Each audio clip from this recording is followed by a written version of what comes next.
Hello दोस्तों, Tata Motors का share अभी न्यूज़ में है और इसके पीछे की मेन वजह है कि कंपनी ने अपने बिजनेस को दो अलग अलग एंटिटी में डिवाइड कर दिया है, जिसे हम डीमर्ज भी कहते हैं। ये डीमर्ज 1 अक्टूबर 2025 से इफेक्टिव हो गया है। इसका मतलब कि टाटा मोटर्स का जो कमर्शियल व्हीकल जिसे हम सीवी बिजनेस और पैसेंजर व्हीकल जिसे हम पीवी बिजनेस कहते हैं, जिसमें इलेक्ट्रिक व्हीकल्स और जैगवार लैंड रोवर भी शामिल है, अब ये अलग अलग पब्लिकली लिस्टेड कंपनी बन गए हैं।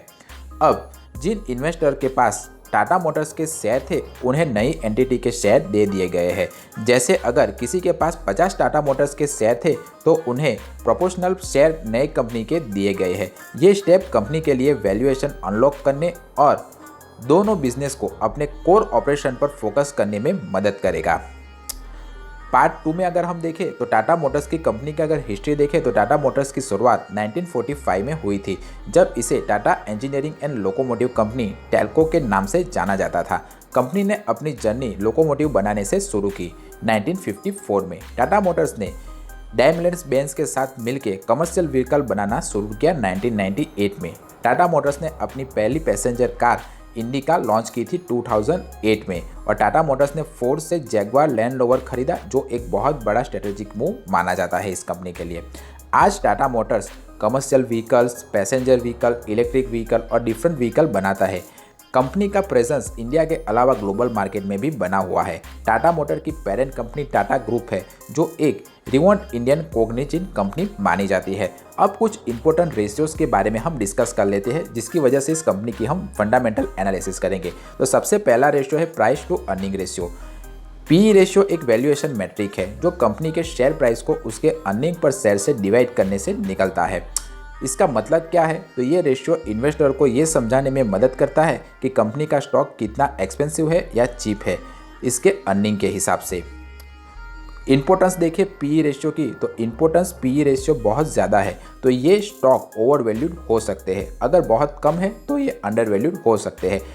आइडियली लिमिट देखें तो इंडस्ट्री एवरेज के आसपास होना चाहिए। तो टाटा मोटर्स का जो पी रेशियो है वो फिलहाल 11.5 के आसपास है। दूसरा इंपॉर्टेंट रेशियो है return on equity. Return on equity एक प्रॉफिटेबिलिटी रेशियो है जो कंपनी के नेट इनकम को उसके शेयर होल्डर के इक्विटी से डिवाइड करने से निकाला जाता है। ये रेशियो बताता है कि कंपनी अपने शेयर होल्डर्स के इन्वेस्टेड कैपिटल से कितना प्रॉफिट कमा रही है। हाई आरओई इंडिकेट करता है कि कंपनी इफेक्टिवली प्रॉफिट कमा रही है।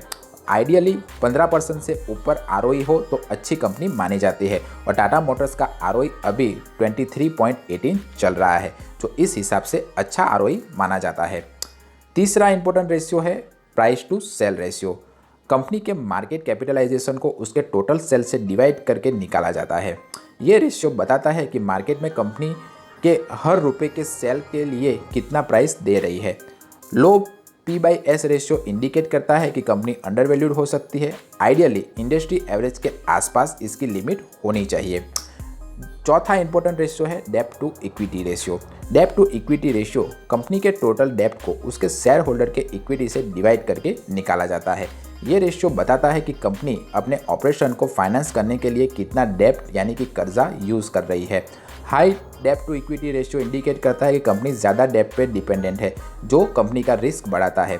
एक से कम किसी भी कंपनी का डेब्ट रेशियो होना चाहिए, और हाल फिलहाल टाटा मोटर्स का डेब्ट टू इक्विटी रेशियो 0.62 के आसपास माना जा रहा है। पांचवा इंपॉर्टेंट रेशियो है price to book ratio. Company के मार्केट प्राइस को उसके बुक वैल्यू पर शेयर से डिवाइड करके ये निकाला जाता है।